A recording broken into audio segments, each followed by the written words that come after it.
Hello everyone, आपके अपने YouTube channel science by Niharika में आपका फिर से स्वागत है।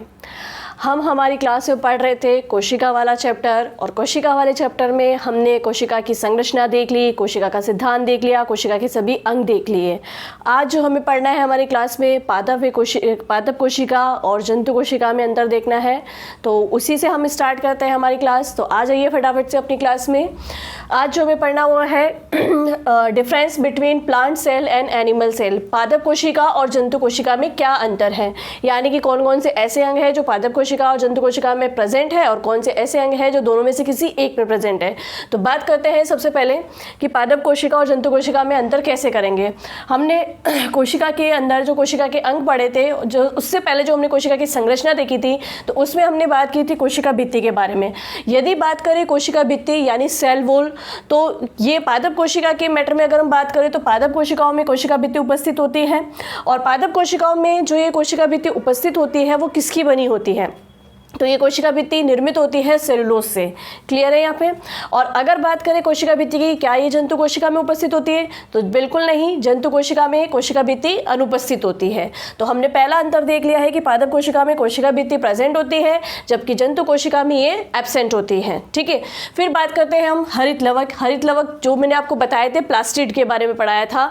तो जो प्लास्टिड होते हैं वो 3 प्रकार के होते हैं, ये आपने पढ़ा था अच्छे से। तो उसमें बात करते हैं कि ये जो हरित लवक है ये क्या पादप कोशिका में उपस्थित होता है, बिल्कुल होता है, ये पादप कोशिका में उपस्थित होता है, जबकि जंतु कोशिका में ये अनुपस्थित होता है। पादप कोशिका में ये उपस्थित है तो ये क्या कार्य करता है, तो प्रकाश संश्लेषण की जो क्रिया है वो हरित लवक के कारण ही होती है।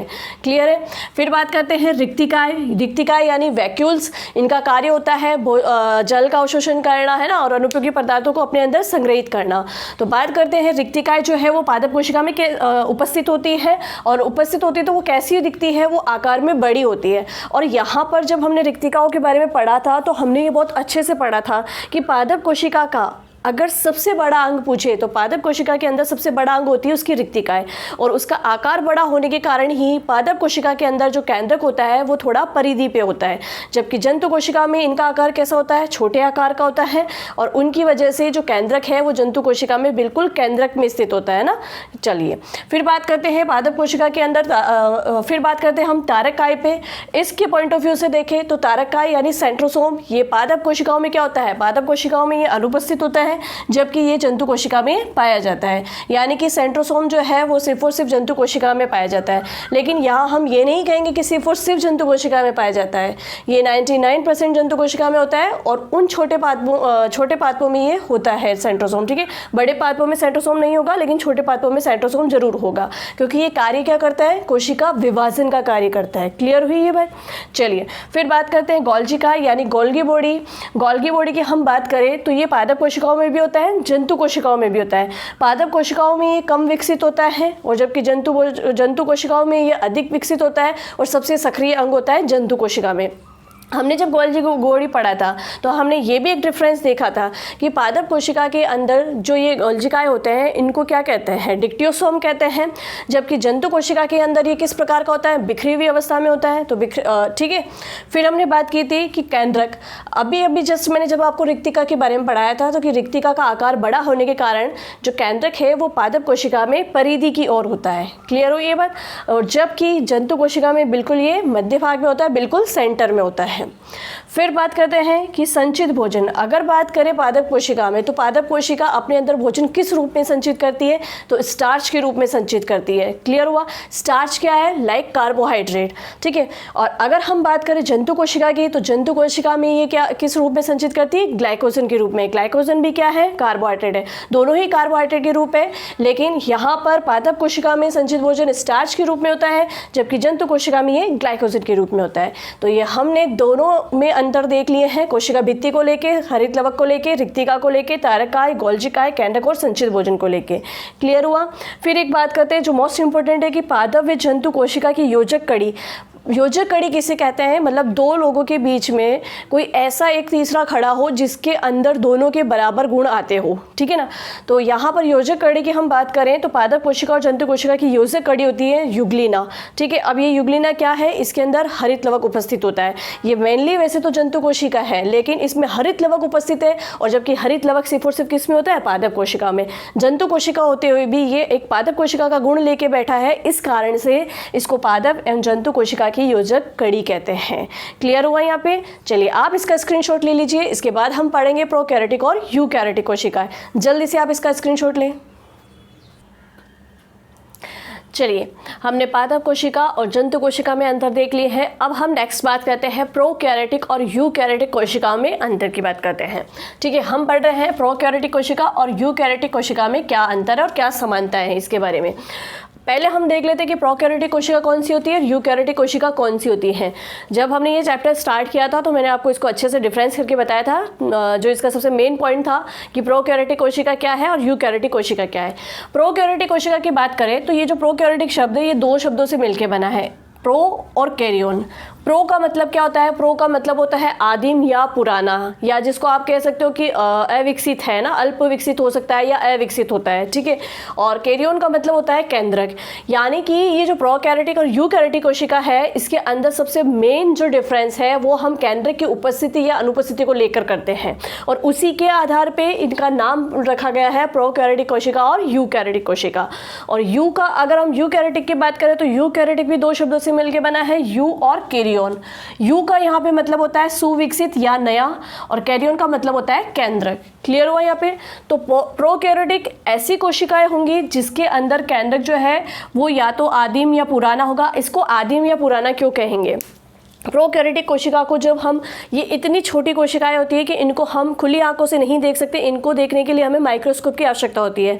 जब हम इसको माइक्रोस्कोप से देखते हैं तो इसकी संरचना के अंदर हमें जो केंद्रक है या तो केंद्रक उपस्थित होगा ही नहीं, और अगर केंद्रक बना है तो वो स्पष्ट रूप से दिखाई नहीं देगा या वो स्पष्ट रूप से विकसित नहीं होगा। इसी कारण से प्रोकैरियोटिक कोशिकाओं को ये कहा जाता है कि ये अल्प केंद्र की कोशिका होती है, या इन्हें हम कह सकते हैं कि ये अविकसित कोशिका होती है, या इसके अंदर जो केंद्रक होता है वो आदिम या पुराना केंद्रक होता है, क्योंकि अविकसित होगा तो ऑब्वियसली वो आदिम या पुराना ही कहलाएगा, ठीक है। और अगर हम बात करें यूकैरियोटिक कोशिका की तो यूकैरियोटिक में यू का मतलब होता है सुविकसित, यानी कि ये जो कोशिकाएं होती है इनकी संरचना को जब देखा जाता है तो इसके अंदर जो केंद्रक होता है वो पूर्ण रूप से विकसित होता है, वेल डेवलप्ड कैरियन होता है, ठीक है। तो इस कारण से इसको कहते हैं पूर्ण विकसित केंद्रक वाली कोशिका, और वो केंद्रक हमें स्पष्ट रूप से दिखाई भी देगा। इसमें केंद्रक की उपस्थिति क्या होती है, अस्पष्ट होती है, और उसके अंदर केंद्रक की उपस्थिति क्या होती है, स्पष्ट रूप से दिखाई देती है। क्लियर है? अब यहाँ पे इनके जो और उपनाम है वो इस प्रकार से हो सकते हैं, जैसे प्रोकैरियोटिक कोशिका को हम कहते हैं असीम केंद्रकी। असीम केंद्रकी का मतलब है कि केंद्रक स्पष्ट रूप से दिखाई नहीं देता है, केंद्रक पूर्ण रूप से विकसित नहीं होता है, इस कारण से इसका उपनाम होता है असीम केंद्रकी। क्लियर हुआ? और यूकैरियोटिक की हम बात करें तो यूकैरियोटिक में केंद्रक जो है वो उपस्थित भी होगा, उपस्थित होने के साथ साथ में वो पूर्ण रूप से विकसित होगा, और पूर्ण रूप से विकसित है तो वो हमें स्पष्ट रूप से दिखाई भी देगा, और स्पष्ट रूप से दिखाई देने के कारण इसको कहते हैं सहसीम केंद्रकी, यानी जिसे हम देख सकते हैं। तो ये तो मोटे तौर पे जो इसका मेन डिफरेंस हम पढ़ रहे हैं प्रोकैरियोटिक और यूकैरियोटिक का, वो मेन डिफरेंस यही है, इसकी केंद्रक की उपस्थिति या अनुपस्थिति, और केंद्रक किस प्रकार का होता है। चलिए उसकी बात करते हैं हम, और अन्य पॉइंट्स पे हम बात करते हैं। तो बात करते हैं केंद्रक झिल्ली की। अब अभी जस्ट हमने पढ़ा है कि इसमें केंद्रक पूर्ण रूप से विकसित नहीं होगा, या विकसित भी है मतलब उपस्थित है तो वो स्पष्ट रूप से दिखाई नहीं देगा, मतलब उसकी संरचना स्पष्ट रूप से बनी नहीं होगी। अब जब स्पष्ट रूप से संरचना नहीं बनी है इसका मतलब उसके अंदर केंद्रक झिल्ली भी स्पष्ट रूप से नहीं बनी होगी। तो बात करें प्रोकैरियोटिक कोशिका की तो प्रोकैरियोटिक कोशिका में केंद्रक झिल्ली अनुपस्थित होती है, यानी उसके बाद में कोई लेयर नहीं बनी हुई होती है।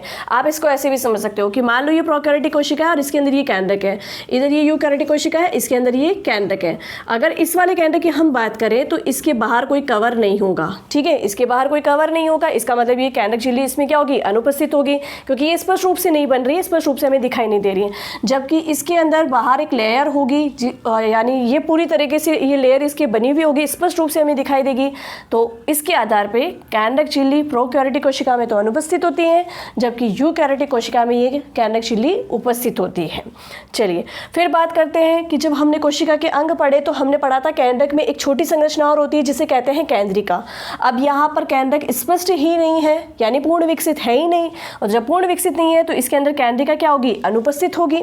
जबकि यूकैरियोटिक के अंदर कैंडक पूर्ण रूप से विकसित है, इसका मतलब इस कैंडक के अंदर के सारे अंग प्रेजेंट होंगे, तो यहाँ पर ये केंद्रिका क्या होगी, उपस्थित होगी। फिर बात करते हैं कैंडक द्रव्य की, तो कैंडक द्रव्य क्या होगा, इसमें अनुपस्थित होगा क्योंकि स्पष्ट रूप से है, यानी ये झिल्ली जो है वो कटी फटी झिल्ली है, तो कैंडक द्रव्य इसके अंदर होता ही नहीं है ना, या होगा तो बहुत कम होगा, तो कैंडक द्रव्य अनुपस्थित होगा। जबकि इसके अंदर एक लेयर बनी है तो कैंडक द्रव्य बाहर जा ही नहीं सकता, बाहर नहीं जा सकता, तो इसका मतलब कैंडक द्रव्य क्या है, उपस्थित है। क्लियर है। फिर बात करते हैं गुणसूत्र की। ये जो केंद्रिका होती है इसी के अंदर गुणसूत्र होते हैं, तो गुणसूत्र जो है इसके अंदर कैंडक जो है गुणसूत्र जो है वो प्रोकैरियोटिक कोशिका में केवल डीएनए के बने होते हैं, क्योंकि कैंडक खुद अस्पष्ट है, तो यहाँ पर जो गुणसूत्र है वो डेवलप भी कम है, तो वो कैसे हैं, केवल डीएनए के बने होते हैं।